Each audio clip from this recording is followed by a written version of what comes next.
Thank you. Senator Hawley. Thank you very much, Mr. Chairman.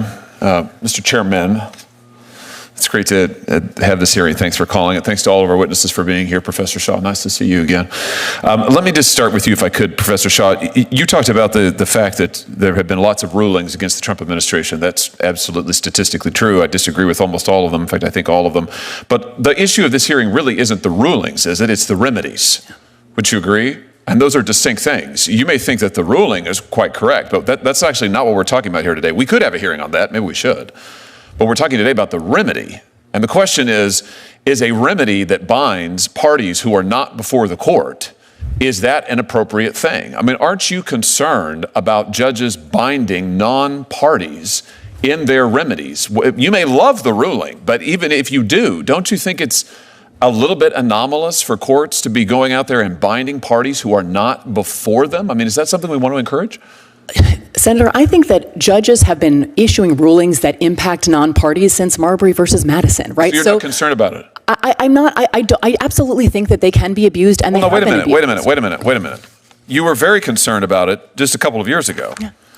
You said in response to a nationwide injunction on the Biden FDA's mifepristone rules, and I quote, "This injunction's a travesty for principles of democracy, notions of judicial impartiality, and the rule of law." I think I've been consistent today. That was issued by Judge Kaczmarek in a single judge division. They're a problem. Those are a problem. With him personally? Wait, no. So your testimony is if it's issued by Judge Kaczmarek, it's bad? No, sir. It's personal? That is not my testimony. Is the problem with the injunction? You were criticizing the universal injunction issued by a judge in a single judge division. I've been very clear today that those are a problem. By a Republican judge in a Republican division, then it's bad. No, Senator. Otherwise, it's fine. No, Senator. I think that single judge divisions are a problem. What is the principal difference? I'm looking for a principle. I understand you hate the president. I understand you love all of these rulings against him. You and I both know that's not a principle. You're a lawyer. What's the principle that divides when issuing a nationwide injunction is okay when it's not? When the Biden administration was subject to nationwide injunctions, you said that they were travesties for the principle of democracy. You didn't say the referral to Judge Kaczmarek was a travesty.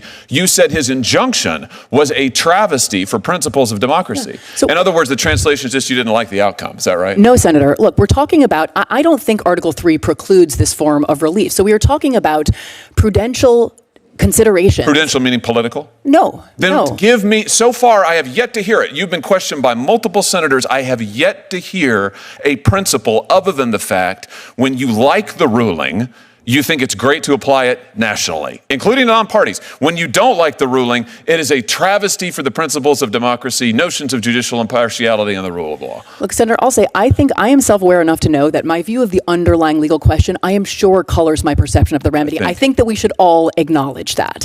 And yet I do think why shouldn't we stop nationwide injunctions for everybody? I think That's what we're talking about today. Because I'm not willing to leave without relief non-parties who are injured. No, you're not willing to leave without the ability to bind President Trump. No, I think that... I mean, when it's Biden, it's okay. No. When it's Biden, it's a travesty. When it's Trump in office, it's no holds barred, whatever it takes, right? I believe in a powerful...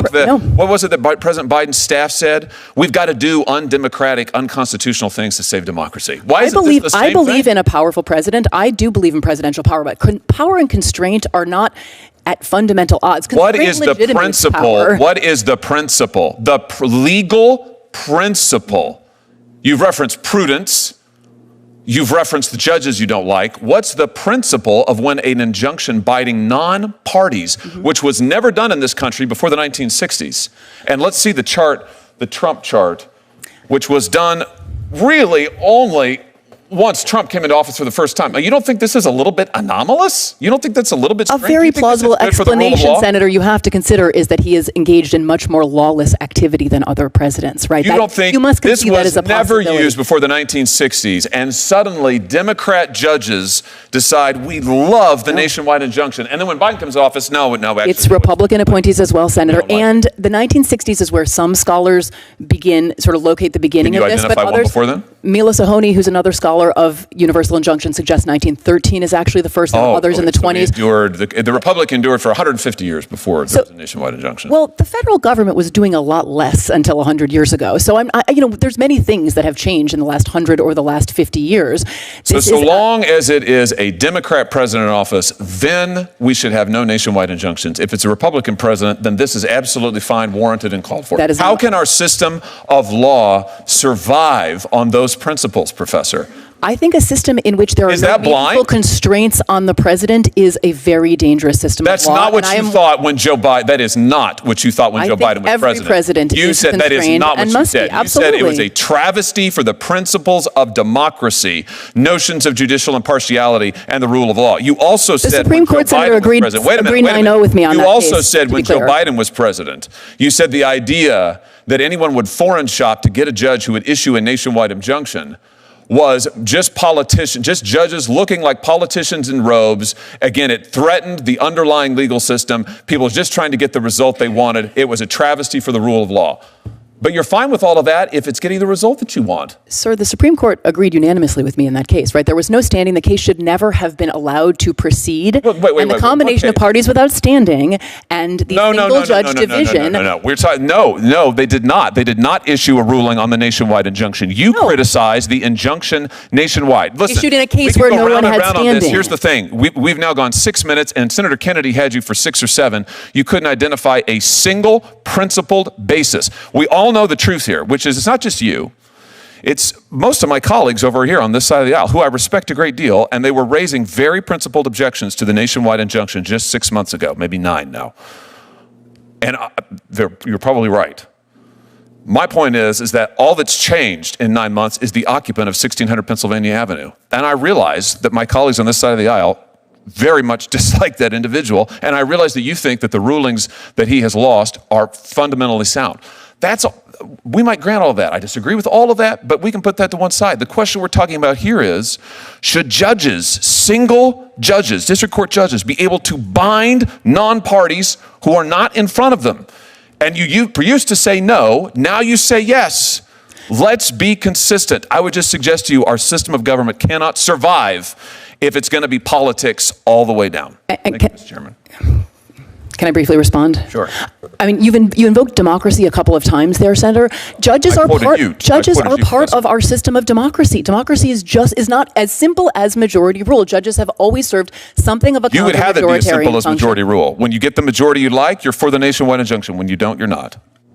This Senate Judiciary Committee exchange focuses on a legal issue that sounds narrow but carries major political consequences: the use of nationwide injunctions by federal courts.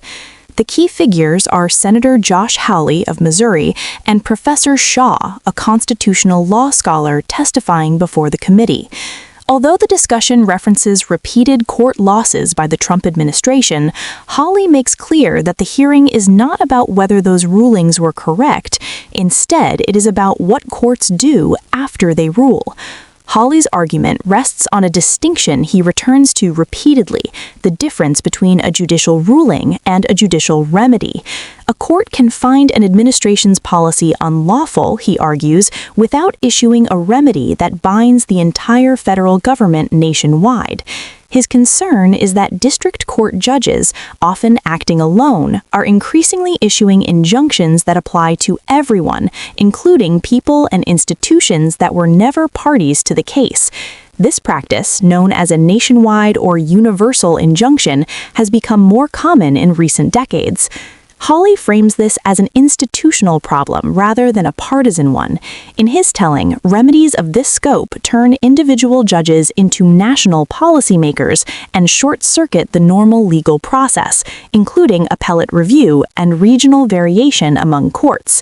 Professor Shaw responds by noting that judicial decisions have always had effects beyond the immediate parties. Hawley counters that this misses the point. The issue, he argues, is not incidental impact, but deliberate design. A nationwide injunction is not a side effect of a ruling. It is a conscious choice to bind non-parties. For Hawley, that choice represents a significant expansion of judicial power. The exchange becomes more pointed when Hawley brings up Shaw's prior criticism of nationwide injunctions issued against the Biden administration, particularly in cases involving federal agency regulations. At that time, Shaw described such injunctions as harmful to democratic norms, judicial impartiality, and the rule of law. Hawley contrasts those statements with her current defense of similar injunctions against the Trump administration. This is the heart of Hawley's critique. He is less interested in Shaw's legal theory than in her consistency. If nationwide injunctions were a threat to democracy under Biden, he asks, why are they acceptable now? His implication is that objections to the practice appear to shift depending on which president is being restrained. Shaw attempts to draw distinctions based on context, including venue selection and the structure of certain courts, particularly cases decided by a single judge in a single judge division. These factors, she argues, make some nationwide injunctions more problematic than others. Hawley presses further, asking for a clear principle that explains when such injunctions are appropriate and when they are not. As the exchange continues, Shaw acknowledges that views about the underlying legality of presidential actions can influence how judges think about remedies. This admission becomes a turning point. Hawley uses it